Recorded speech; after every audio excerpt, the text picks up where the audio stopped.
I need some traction. You need some traction. Hey everyone, Lloyd Lobo here, co-founder at Boast AI. What Boast AI does is we automate billions in government incentives and tax credits. Today's session is brought to you by Boast AI Launch Academy in partnership with Growth Lasers, Founder Institute, BCF Ventures, and Lazaridis Institute. Super excited here because one of the only people I know on the planet who've raised so much money across so many companies, and our missions also align, is enabling innovative companies to become successful and help them grow. You've raised what, almost $1 billion or more in debt?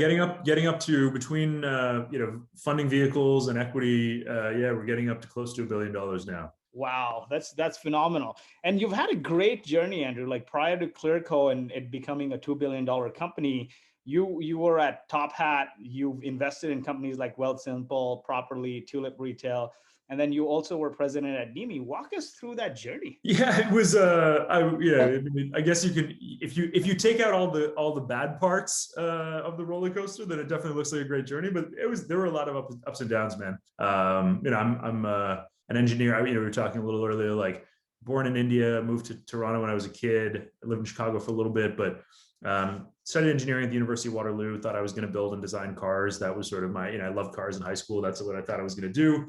Worked at GM for a couple of summers and realized like, I was never going to be sort of a plant manager at a car company. I think if Tesla had existed, maybe it would have been a different story.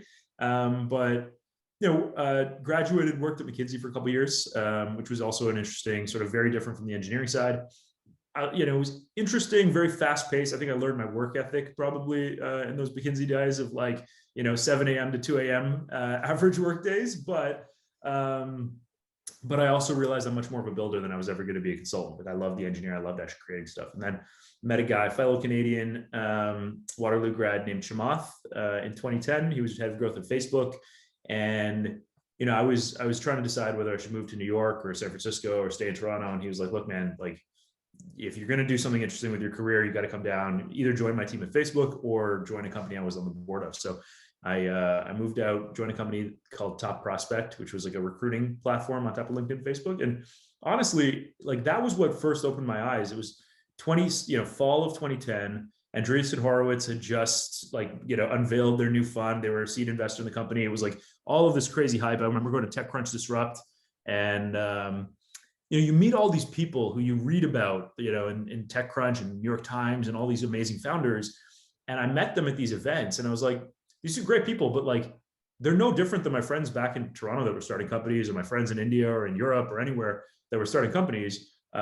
They just have access to capital, right? And they have access to capital and all of the sort of like halo effects that come with that, which is like, better talent and, your name in the press and, easier access to customers and things. So that's been sort of a theme throughout my career, has been how do you enable, broader access to the same benefits that Silicon Valley provides. And I joined the board of the C100 a couple of years ago on that same initiative. But the idea is, how do you take what Silicon Valley provides, the 1% of the 1% of founders in the world, and make that available to anybody, the millions of entrepreneurs around the world that are trying to start businesses. And that's really what, Clearco has been, that's been the theme that we've been founded around. That's amazing, man. And you know what? I think especially after COVID, these barriers don't really exist, right? I mean, exactly. People are raising money all over the world. You really don't have to be in Silicon Valley. I've been here for over 10 years.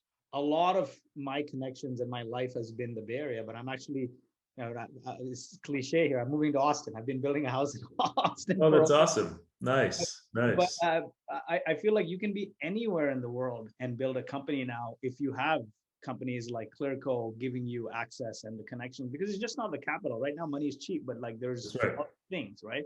So would love to learn about your founding journey at Clearco. You started like you were doing, I think, lending for Uber drivers or something to that effect. There was a bunch of you tried. Yeah. How did you know this was it?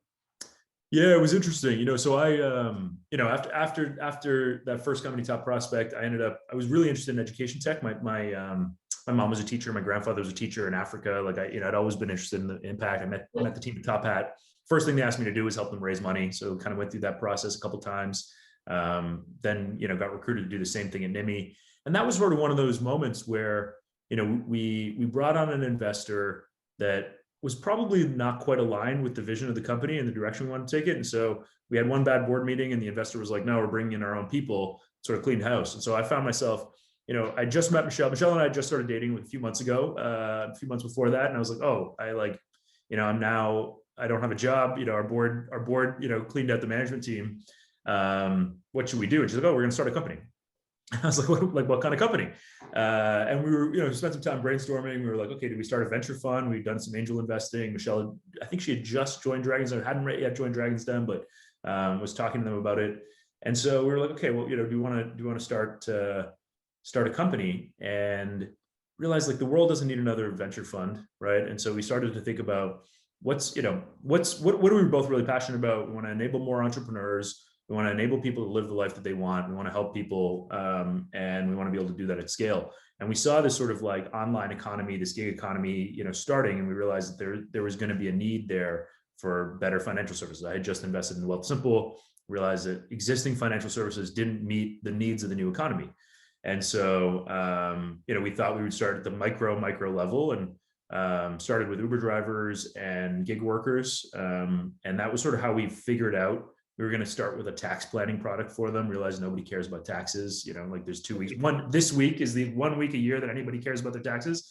But other than that, everybody else, they care about access to funding. And so we started by funding Uber drivers. Realized that most Uber drivers don't really behave like entrepreneurs. It's sort of like a side gig for people, but they don't really think about themselves as building an Uber driving business. We realized Airbnb hosts, at least super hosts, sometimes do. So they look at buying or leasing more properties and then outfitting those properties, and you can start to build a business around it. So we moved to Airbnb hosts in that sort of gig and sharing economy, and then just saw that like more and more people were starting e-commerce stores on Amazon or Shopify or Walmart now and things like that, and realized that this was going to be a huge need. Michelle was seeing more and more founders on Dragons Den starting e-commerce first, and realized that we could help them grow with access to capital and like how to spend on marketing and on inventory and on that's where we started. And then more recently have really started to scale on the software and SaaS side. That's my background. I've built a couple of SaaS companies, understood that once you have your model working, you can pour an extra dollar in, you can hire more salespeople, you pay for the infrastructure and grow. And that was a very repeatable model that you don't need to necessarily dilute your equity to go and fund.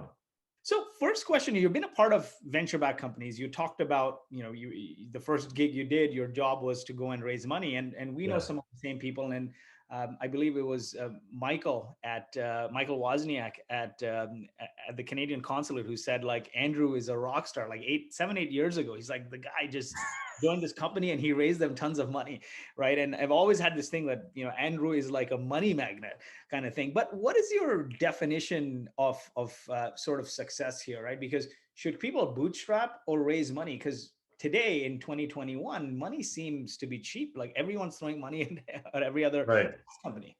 I think I think one of the things we try, like we're not anti-equity. Obviously, we've raised a lot of equity ourselves. And I think it's more about understanding your uses of funds, right? If you start out by saying, look, here's what I actually need funds for. And for things like R&D and for things that have a very long time horizon that have a lot of that could 10x the value of your business or could go to zero, and you're not sure how long it'll take, equity is a great solution, right? And so even when we were starting, we were investing a lot in data science and R&D. We weren't sure if this was going to work. Most people told us it was never going to work. And so, we had to raise equity along that path. And as we continued to think about our financing needs, the vast majority of our capital was not equity that we raised, right? We raised fixed income capital into funding vehicles, and we structured it in ways that we didn't have to give up more and more ownership and control of the company in order to fund the repeatable parts of the business.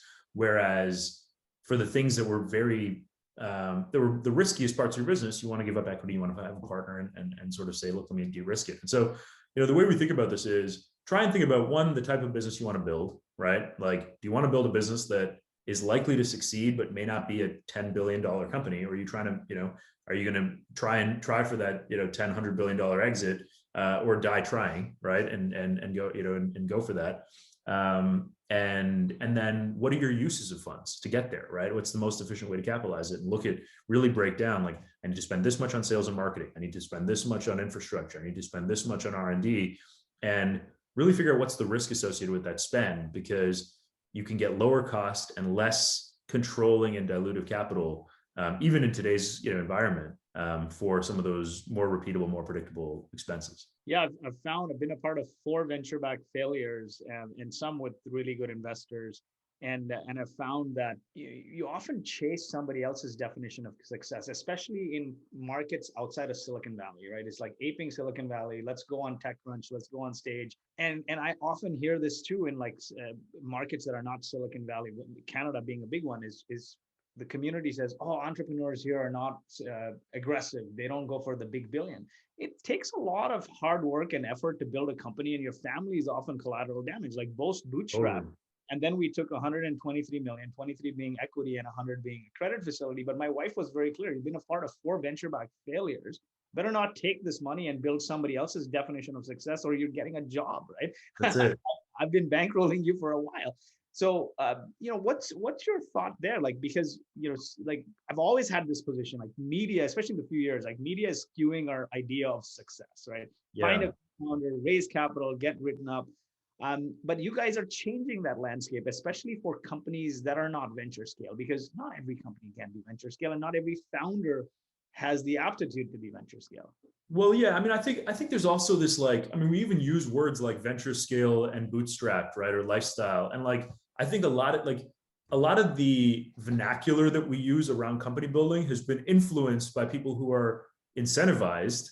Look, I love Fred Wilson. I love Mark Andreessen. I mean, these guys are, they're icons for sure, but they are the people who are, they've dictated sort of how we talk about these things, right? TechCrunch has dictated how we talk about, company building. I think the best, the entrepreneurs that I look up to are the entrepreneurs that do things their own way, right? That are in control the whole way. They have a vision for what they want to go create. They can use venture as a tool, but they're not working for their VCs, right? You look at Richard Branson, you look at Bill Gates, how he operated. You look at even Elon Musk. Elon Musk took venture, but after he put his own money in, and you start to think about there are so many ways to go build a company, and I think the biggest thing is take control and do it your way, and don't get into the trap of saying, well, this is the way it's supposed to go, and now I work for these VCs, and now I've got to get on the treadmill, and they want me to mark up their investment, and your investors need to know that they need you more than you need them. There's only one of you as a founder. There's only one of your company. There's only one investment opportunity. There's lots of capital, and so really sort of take charge. And especially in today's environment where, Boast and Clearco, and there's a bunch of different places you can access capital with way less strings than venture. I think venture capital is responding to that by giving better terms. And that's what we want, right? We want more options, and we want more founders in control of their own destiny, rather than the people with the money sort of dictating how you build your business. Yeah, and the one theme that came out of your early learnings too is now that every 18 months you used to raise a round, but now it's like every 6 months, and now it's turned into every 3 months you're raising money. And I see a lot of founders optimizing for the highest valuation, and sometimes the worry there is if you treat people like a transaction on the way in, they're going to treat you like a transaction on the way out. So like you mentioned with your previous company, the first time a roadblock hits, either you're out of there as a founder or exec team, or the investors are out. Yeah. I think this is where, this is there's a few different ways of thinking about this, right? And especially in the early days, in the seed and Series A, people are really betting on you. They're betting on you as a founder. You need to make sure that you're really bringing on a partner. And I think it's very important. We were very selective over who our early investors were. They were all people who I had worked with in the past. And I wanted them as partners, and I knew that they were going to be with us through thick and thin, and through pivots and ups and downs in the company, and near-death experiences, and all the stuff that we've experienced. The other piece of it, though, is understanding your leverage, right? And I think this is where, whether it's, hey, I can go, I have other options of how to finance my business, or, I've got other options of people that want to invest. Michelle and I we've raised a lot of capital, but we've maintained, control over our board, and we've maintained control of the company. And so, it's in a lot of ways, the investors are betting on us, and they're like, look, we trust you and we're investing in you, but they don't actually have, they have certain control over what we can do. But for the most part, the way we operate the business, we were very, very clear that like control in this business is more important than economics, because we have a long-term vision around how we want to build. And we won't necessarily maximize for the highest valuation, but we'll maximize for the partner that's willing to bet on us, and willing to sort of, to believe our vision and our ability to lead, versus us feeling like every board meeting we're sort of interviewing for a job again. Yeah, 100%. Well said there. And if you look at it, the biggest outcomes are founder-led, from Shopify to Airbnb, right? And so if your investors treat you like a transaction because you've optimized for that, then it's not a good outcome for anybody in the long run. So you guys offer a bunch of resources and tools. A founder starting up, how do they engage with Clearco, and at what points of their journey leverage you? Yeah, so we've been investing a lot in sort of the data science and tools. We realized, we funded almost 5,000 businesses, but we've probably turned away 50,000 because we're just too early, right? And so we launched this product earlier this year. It's actually been almost a year in development, which we call Clear Angel. And it's really our response to Y Combinator, right? It's like, look, Y Combinator is great. It's a funny story. We went through the YC fellowship in 2015, which was like for early stage companies, idea stage, pre-incorporation. What's that? For Clearco? Yeah. And then we interviewed for the main Y Combinator. So it was like our graduation. We interviewed for the main Y Combinator, and they turned us down. They're like, no, we don't think, because we were doing Uber drivers at the time. They were like, we don't think this is going to be that big of a business. We think we're just going to do this. And we were like pretty disappointed. But and this was after like both Michelle and I, had been multiple time entrepreneurs and founders and had successful outcomes. And I was like, wow. So Y Combinator is like sort of designed, and it's great. They've had a bunch of great outcomes there. And but it's like for 100 companies a year or something. We realized that like a lot of that benefit, it's capital, sure, but it's really like, advice and guidance and a playbook, and it's access to a network. And so we were like, can we productize that? And so what we started to do was say, could we start with companies very, very early, pre-revenue or very early revenue? Can we give them, a lot of those benefits and build it as an accelerator program? But instead of us taking equity, because I think one of the challenges with a lot of accelerators is you give up equity and you're already on the equity. You don't even know what kind of company you want to build. And you've already given up 7% of your company. And then you do a demo day in 3 months and you've given up a bunch more of your company. And now you've got investors who expect an exit. So we structured this as a royalty, at least to start, where we say, look, it's a 4-year program. We're going to take 2% of revenue for 4 years. Our goal is to get you from $1,000 a month to, $100,000 a month or more in those 4 years. And we're going to sort of, we're going to sort of start to help you scale in that way and invest a lot of time and resources to allow you to scale. And we want to be able to do this for, thousands, if not millions of founders around the world. Not everyone can be that multi-billion-dollar company, right? And by excluding everyone else, you're creating this clique of like, yeah, you're a YC alum, but what you guys are doing and what we're embarking on doing is helping everyone else become successful, increase the number of outcomes. Every dollar that goes into innovation returns $20 to the economy, and innovation drives everything. So that is fantastic here.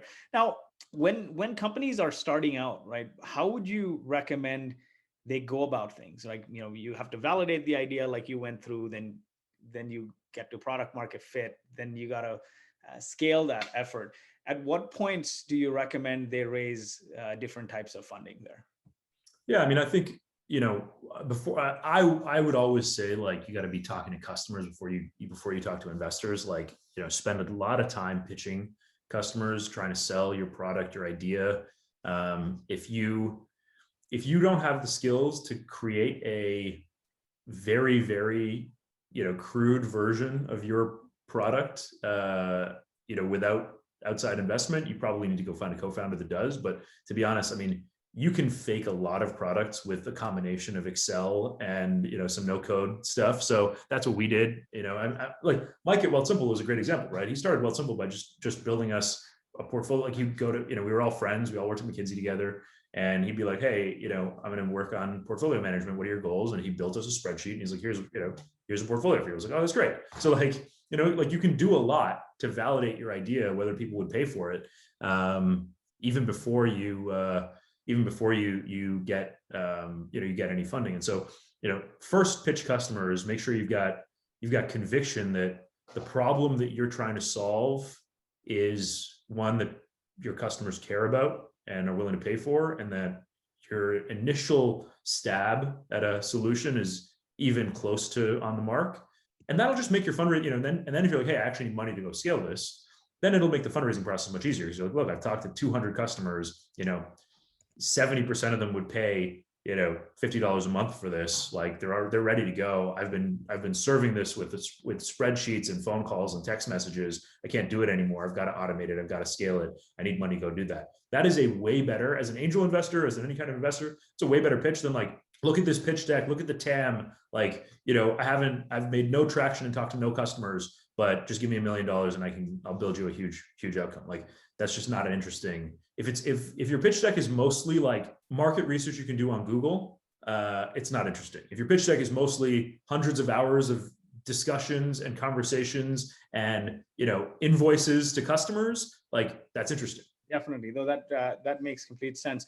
Now, why is it important for founders, you think, to understand all these business funding options, right? Because there's everything we talked about, from equity to non-dilutive capital to different types of non-dilutive capital to grants. Why do you think that is the key here, and how has that enabled you? Yeah, I think there's all kinds. Like, I mean, it can be a very, very it can be a wide range of things. I think probably the best framework to think about this is risk versus cost of capital, right? So if you think on one end of the spectrum, you can take on debt, right? Like on one end of the spectrum, you take a second mortgage on your house, right? Or you mortgage your RSP or your retirement savings or your grandma's, like retirement pension plan. Like that is, if you're 100% confident that I'm going to put $1 in today and I'm going to get $2 out tomorrow, and there is zero risk that any part of the world will change, you should do that. You should take the lowest cost, highest risk, because you're adding leverage to your business and your life, right? Personally guaranteed, whatever. Like if you are 100% certain of what's going to happen tomorrow, you should take the lowest cost capital that puts the most liability on you and your business. I would argue that no founder can possibly be 100% certain of what's going to happen tomorrow. And so then the other end of the spectrum is, I'm going to offload risk. So if you think of debt as adding leverage and adding risk to your business, but adding leverage, the same way as buying options, buying things on the margin or whatever, you add leverage to your investment. Equity is the opposite, right? Equity is offloading risk. So I'm going to sell 50% of my business to an investor because I don't know what's going to happen and I need the capital today, right? And I'm going to make an investment. I'm going to use that capital, but I have no idea what's going to happen when I deploy this capital. I'm going to go hire 200 engineers to go build a rocket to hopefully land on Mars. I don't know if it's going to happen or not. So I'm going to sell half the business to somebody who's in it with me as a partner. So that's the other end of the spectrum. Everything else sort of fits in between. It's basically like second mortgage on your house to selling your business to an investor. Everything else, preferred equity, revenue share agreements, factoring, non-recourse debt, like all of those things end up being, spectrum along that spectrum. So the real question is like, how much risk do you want to offload to an investor versus how much risk do you want to add to your business? How much leverage you want to add to your business? And so what we've tried to do with Clearco's revenue share agreements has been, look, we're not going to put a personal guarantee. We're actually not going to put leverage on your business. We're not going to add debt. We let you offload some risk because you can use our capital the same way you would with equity, just without the upside. But you need to give us our, we get paid back out of the revenue. We don't get paid back when you IPO. Makes sense. Now, you talked a lot about finding the right investor, right? Early on, you talked about investors going along the ride based on the big vision. What are some steps founders can take to find that right investor? Yeah, it's it's tough, right? I think most investors, and this is one of the challenges, I think, with the way that the VC game is set up. Like, venture is a very personal, it's a very personal process, right? And it's a very like human-driven, process. And even, this has been surprising for me, but even as you get to bigger and bigger, $100 million plus, funding rounds, it still comes down to like, do you get the right intro from the right person? And, do you click with them? And like, do they believe in the story and things? So, maybe as you go public, you get access to like programmatic hedge funds and private equity or public equity funds and pension funds and things. But as long as you're raising private venture capital, it's very much a relationship driven game. And so if you're looking to raise equity financing, the goal is like, how do you go and build those relationships way before you need them, right? I think this is the mistake that I made at NIMI was we did the shotgun wedding approach. We ran a 6-week process. We took the best terms we could, and it ended up blowing up in our face in 6 months. So, I think I think that's one of the things that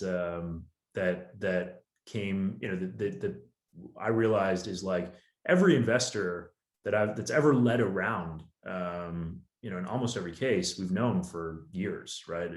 They've backed previous companies. They were investors in companies that I was an executive of. I'd gotten to know them. I'd shared deal flow with them. Ultimately, look, I mean, the biggest thing any investor wants to be able to do is get deal flow, high quality, differentiated deal flow and talent for their portfolio companies, right? So if you can help them with those two things, you can start to build a relationship. That's what I started to do, very, very early in my career was like, every time I would meet an investor, I'd be like, hey, what's your investment thesis? Where do you live? What stage do you invest in? Hey, these interesting companies. Every time I meet a founder, I'd sort of introduce them. Or every time I met, a great engineer or salesperson that might be a good fit at their portfolio, I'd be like, hey, this person wants to get in. Would you buy? And that was sort of how I started to build my relationships. But it was, it was years. It's hard to do that when you need money right away. And again, this is where using an online, service or something like Clearco or Boast or something where, if you don't need to raise equity, you can do that with just your business speaks for itself. You don't need to have a warm intro or a relationship with us to get funded by us. Yeah, definitely. And what I heard there is life in business is a marathon. It's not a sprint. So build relationships for the long term, right? Which goes against the grain of a lot of the advice out there in the community. And it's mostly, I think, perpetuated by equity investors is run a process, run a six to 9 week process, build a funnel and all of that stuff. But along the way, you end up treating all these people as a transaction, and then you said it blew up in your face. Can you unpack a little bit what you meant by blew up in your face there? Yeah, so it's interesting, right? Like I think the goal is most of this. So you want to build these relationships over years, but you still want to be running. Like when you decide you want to go raise capital, you should run a very tight process because you have to do it full time. So they're not necessarily contradicting advice. It's just if you try, and this is what I did, right? I tried to run a process mostly with people I had no relationship with. Yeah. And that was sort of what happened was we ended up getting an investor without them, it was very transactional. So the two things were, it ended up being a very transactional relationship where they were like, hey, we want to invest in this company. They didn't really care about, the team or really the vision. They were like, we like the technology. We think the technology should be, used in a different space. And so, let's invest in the technology and then let's hopefully, get control of it at some point. I think, and then the other mistake we made was we gave up too much control. We went for the best economics and gave up too much control in the business. And so I think that's one of the other things is like, you can get very, very high priced, valuations right now, but there's the other side, if anybody has ever read Brad Feld has a great book called Venture Deals. I still think it's probably the best book for any founder who's thinking of raising equity to read. But the two factors in any equity deal, I mean, actually in any financing deal, are economics and control. And so, like there's a joke that like as a VC, you could say like, you write the valuation, I'll write the terms. You want a $10 billion valuation? Great. I just have a 100x liquidation preference and rights over every part of your business, right? Like, sure, I'll give you a $10 billion valuation. Like, so I think that's one of the things that a lot of founders get, especially like first-time founders who haven't been burned by the control side of the equation, will sometimes over-optimize for the economics and for the headline and sort of gloss over all the control terms that they're giving up on that. And those things matter when things don't always go your way or things, you even miss a beat. Those things really matter. Definitely. I mean, that's a good way to put it. Economics and control plays a big part because you might think even you can take money from your best friends, but it's a business at the end of the day. And if you miss a few beats, and then maybe your friends will stick around for a few beats, but how much longer, right? Right. Let's dive into SaaS financing here and what you guys do with the new products you launch. A lot of our community members are SaaS founders, right? So Yeah. tell us more about SaaS financing specifically, and what are the pros and cons of leveraging that? So I think if you've seen over the past 5 or 10 years, we've seen SaaS multiples increase, right, and equity multiples increase. I think that is that's because most investors have realized that the use of funds and the risk associated with the use of funds of SaaS companies is much lower risk than a typical tech company, right? Especially a SaaS company of any sort of scale. Like, yeah, I mean, at Top Hat was where we'd go out and raise money, and like it was like, okay, we're going to raise money, we're going to hire salespeople, they're going to sell, we're going to make revenue. Like, it was not like, this wasn't like a crazy, we're not going to go hire a bunch of, like, we hired engineers, we continue to develop the product for sure, and those are good uses of equity.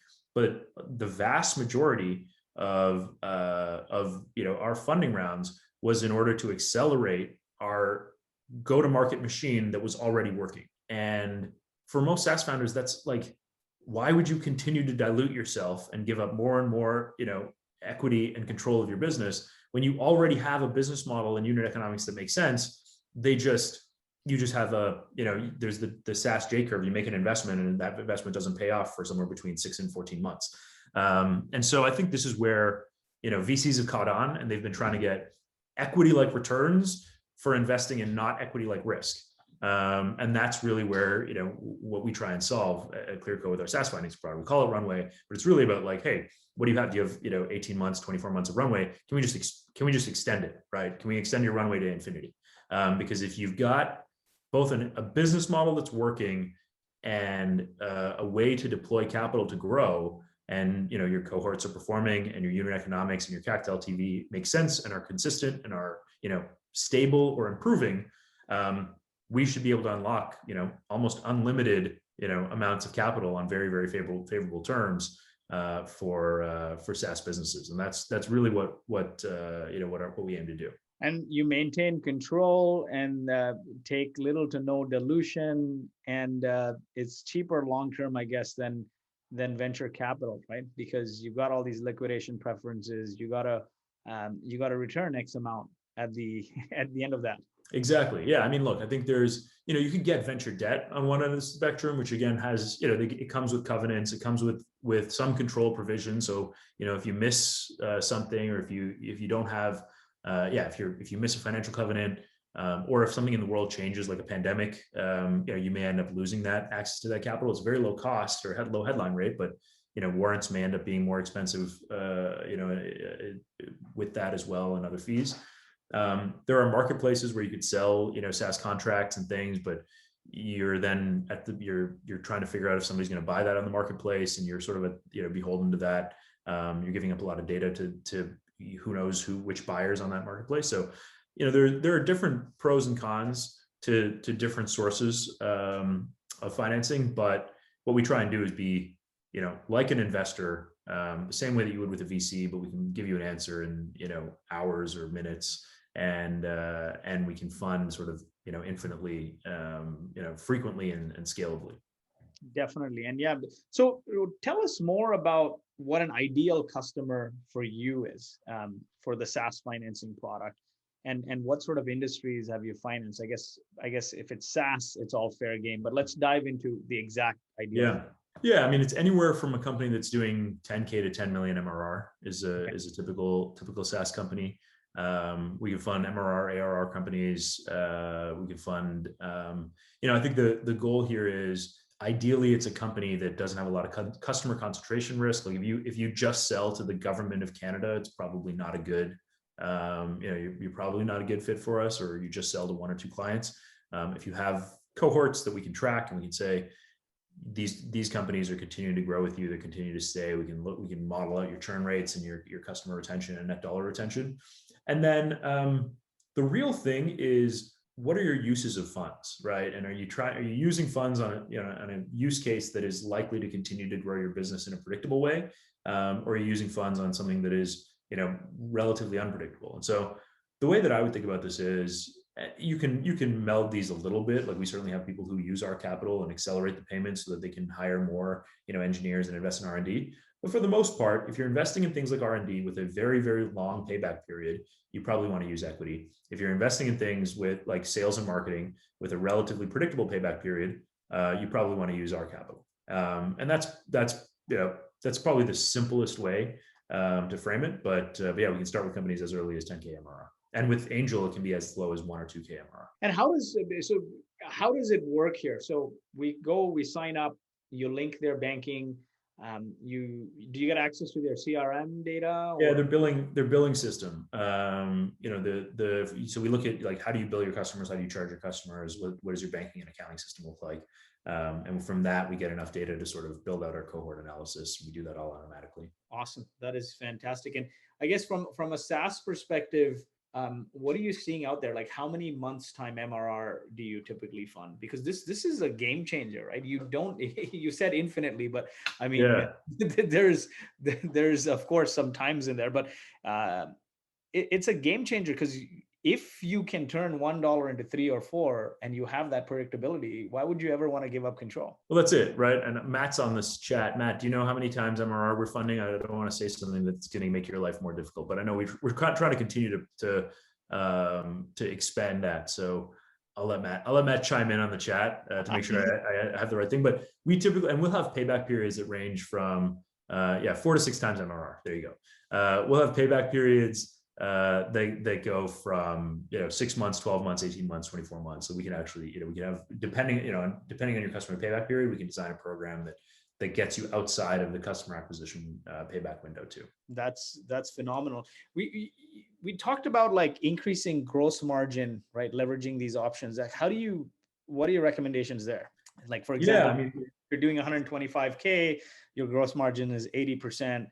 Like, how do you increase your gross margin leveraging these? Yeah, I mean, I think there's a few different ways to think about it, right? I think some people will offer annual discounts, meaningful annual discounts to the customers to get paid up front. And so typically, our cost of financing is going to be significantly lower than the discount you'd offer your customers, which allows you to maintain.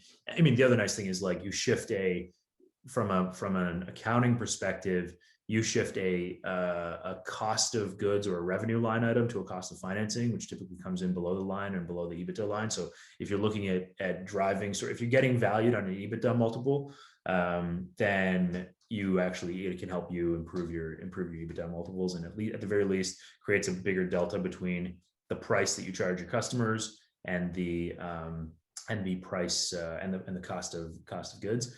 So, I think on the e-commerce side, one of the best ways people use our capital to increase gross margins is make a larger inventory purchase. So if you actually have to buy cost, you could do this. I mean, you could do this with SaaS as well, with infrastructure costs or any sort of like large, actual, tangible costs of goods.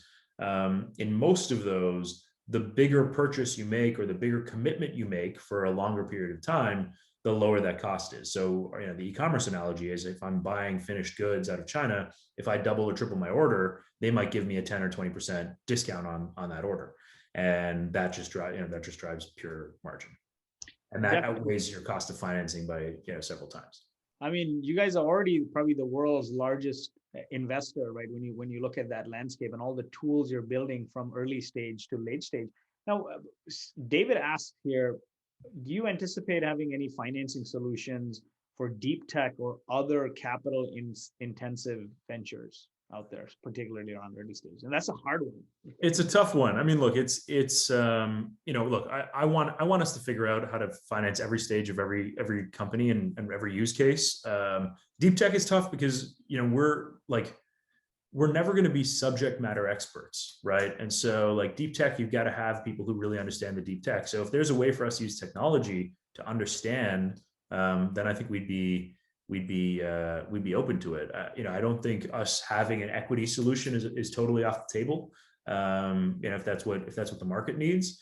But I think everything we want to be able to do in a scalable way. And if it requires us hiring, 50 PhDs to do diligence on these companies, like, we're no better off than, a standard venture firm or a deep tech accelerator. So, if we do, it'll be in a way that we can do in a differentiated and more scalable and more accessible way. Otherwise, it's probably a relatively well-served market. There's a question here. We're at 40K per month, and I don't know if that's 40K MRR or 40K burn, but would we qualify for ClearAngel? Walk us through ClearAngel. I'm fascinated by it. I've started angel investing this year, did about 10, but it's like I'm always syndicating with other people who are investing, and I respect them because as a founder, you don't have time to do due diligence. You're writing really small checks, and you don't want to waste the time of other founders. Walk me through how that works. Yeah, it's been, it's funny. We had assumed that ClearAngel was going to be designed just for the very early stage. And we've had a couple companies that are doing, $2-3 million in MRR come into the latest ClearAngel sort of cohort review. And so, certainly we create a custom deal in that case, if you're above, I think 50K or something. But yeah, the idea is, instead of going to an accelerator program for 3 months, you join ClearAngel for 4 years, and so the typical deal is 25K for 2% of revenue for 4 years. And then you get access. It's not an equity product, basically. It's not an equity product. No, but there's no fee. Like if you don't make whatever 2% times 4 years, like if you don't make more than 500 grand or something, we don't make our money back, right? Like we basically lose money on your deal. And so, we've just put all of our resources and time and attention and network to helping you grow your MRR as fast as possible. Right. So we're very, very and so we give you a set of OKRs and we say, look, we've seen 25,000 businesses.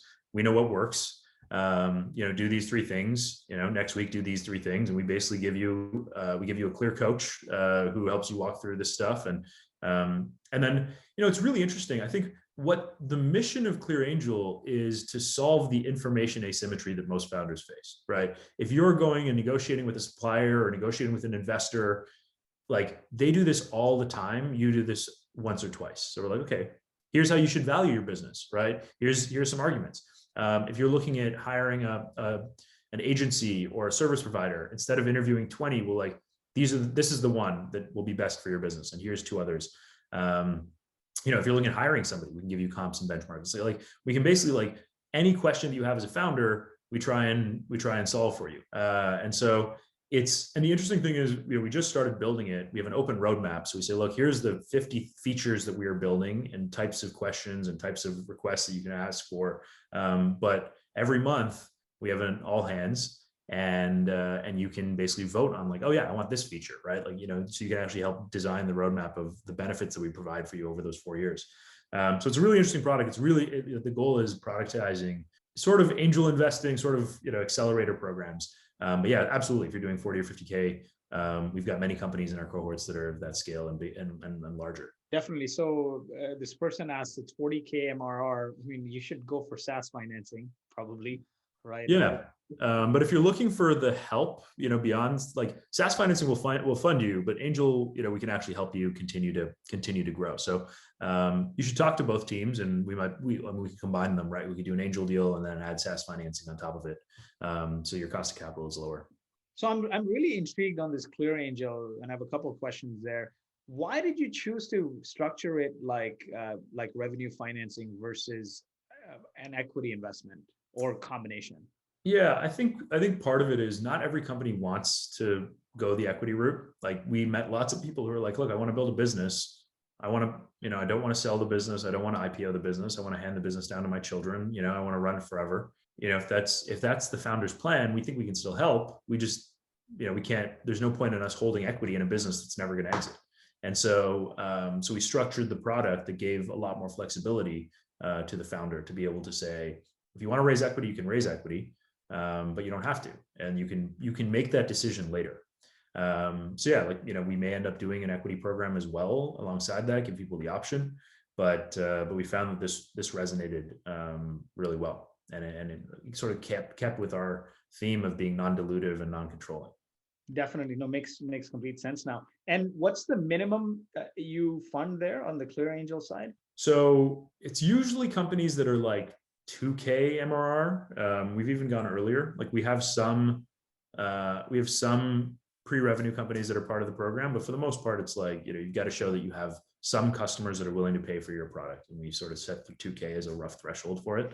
And then ultimately what we look for is like, can we help you? right? Like, does our data and our network and our guidance, do we think we can actually move the needle? If we don't think we can get you to, 10 to 20x the size of your business in 3 or 4 years, then, we won't bring you into the program.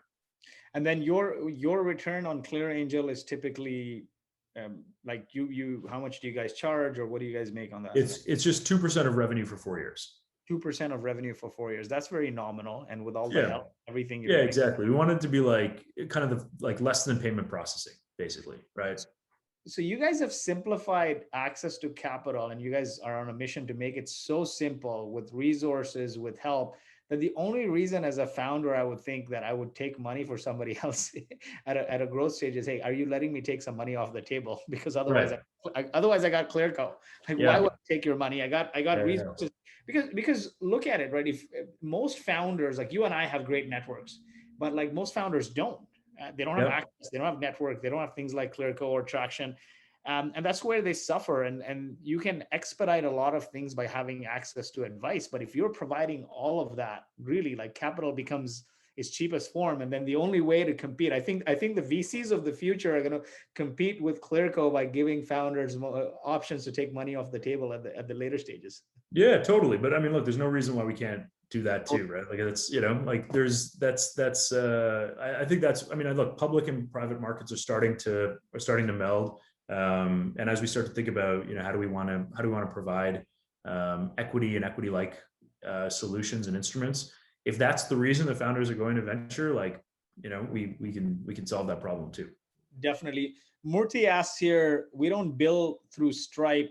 Do you require Stripe, or there are other options? So I just dropped the link there, but it seems like you get access to all kinds of data, or you can. Yeah. Whatever you use to bill, I mean, we should have integrations with. Worst case scenario, we'll default to your accounting and billing or banking system. So we should be able to work. I have another question here. Do you fund SaaS resellers? And I'm not sure what that. I guess I get what that means, is like people who are just reselling SaaS software and getting sort of a skim of the margin there.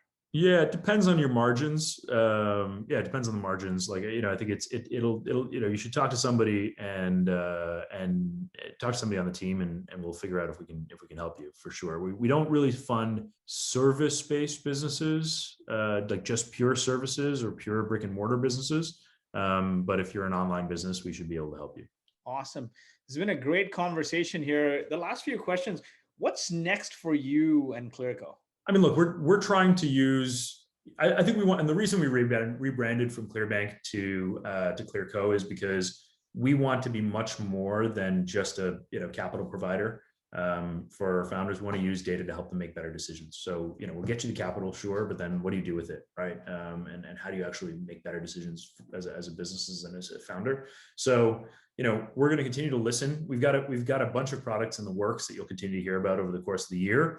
But yeah, we're going to continue to invest in areas that can help you make better decisions as an entrepreneur and as a founder. And we're going to continue to listen to you. Yes, we definitely fund product-led growth companies. It's probably a perfect fit for us on this question. Yeah, but look, we are we're going to continue to work for you, and we're going to continue to fund you and find ways to be able to be valuable beyond just the capital. Definitely. No, makes sense. And in terms of resources outside of Clearco, are there any podcasts or books that you recommend that have helped you and shape you as a founder?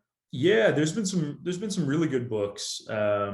What was the one that I just, like, I always recommend Ray Dalio's Principles. Was a great book. It's funny. I read the Chip Wilson book on Lululemon, and Chip is a very sort of like controversial figure. But I think one of the interesting things for him was he hired people who were his customers, right? He hired these Supergirls, which I thought was really interesting. Like his whole ethos was, if my employees are just like my customers, then I'm gonna have a lot of empathy, and we're gonna make better decisions for our customers. And we've taken a lot of that, at Clearco. Everybody that you talk to has their own founder story. Matt over here has his own e-commerce business and understands sort of what it's like to go and build a business from scratch. And so, everybody that you talk to has a founding story of, maybe they started a business, maybe they tried and failed, maybe they started a nonprofit in high school, maybe they have ambitions, they come from an entrepreneurial family, but they really understand that. There's a couple of those things that really move the needle. And then Reed Hastings' book, No Rules Rules, was another, just around company culture building and talent density, one that we've really tried to implement. So there's a few good books and audiobooks that I've listened to over the past little bit. Awesome. And looking back at your journey, all the way to $2 billion, what do you wish you did less of, and what do you wish you did more of? Oh man, I think every time there are so many stressful moments around running a business, and every time I just stopped, and I was like, okay, I just got to do it. I spent so many days, and I still do. I spent so many days dreading the stuff that I've got to do, and be like, and it's interesting because if I actually look at my calendar, most of my time is spent on stuff that I love doing, but most of my mind share is on the 10% of time that's doing the stuff that I hate doing. Right? It could be a difficult conversation. It could be some administrative stuff. It could be whatever, something that is just it's stuff that I hate.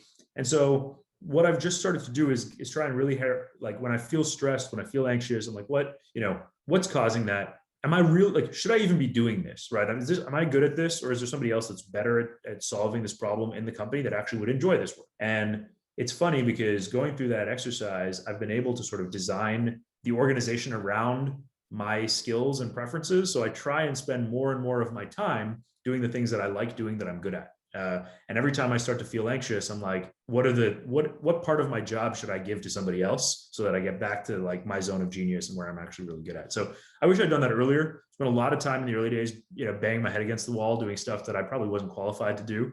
I should have just been like, hey, I should hire somebody, or I should find somebody else who's already here who would enjoy this more, and let me go back to doing the stuff that I was put on the planet to do.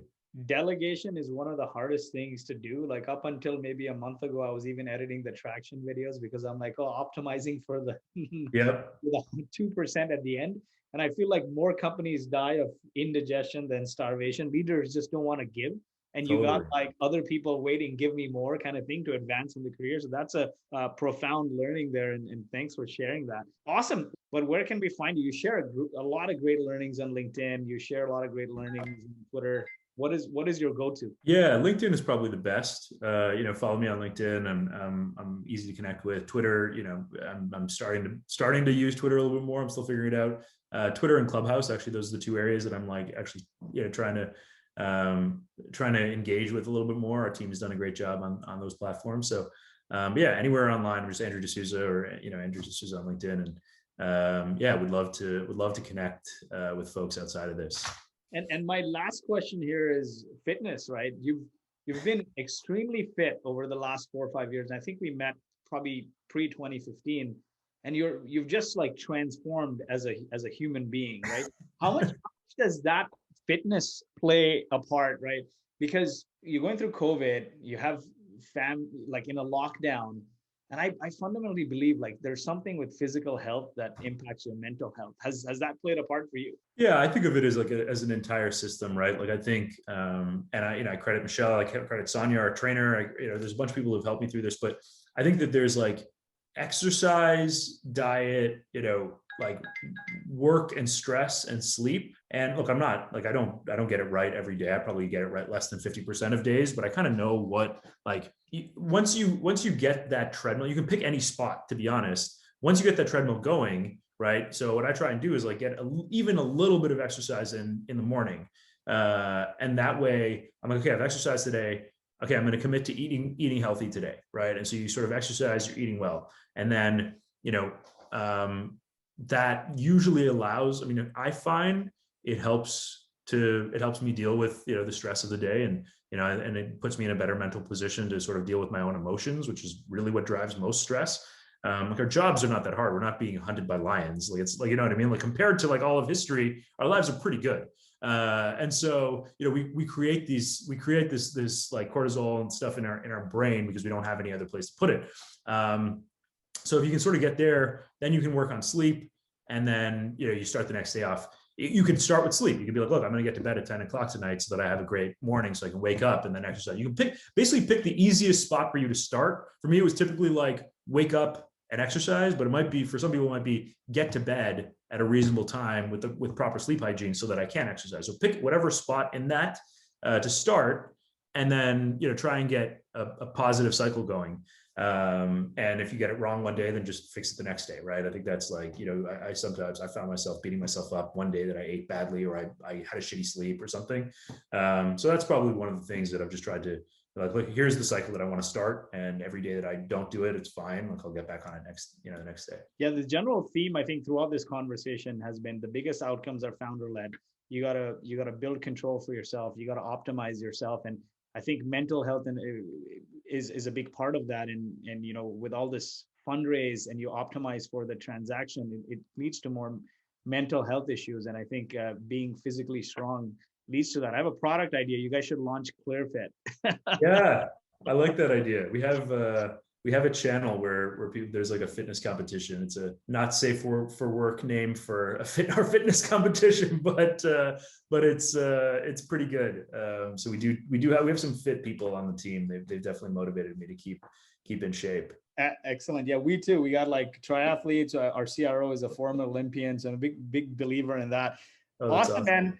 Great conversation. Thanks so much, Andrew. Wishing you great success. Thanks so much. Yeah, great to meet everybody. Thanks for joining. Thanks.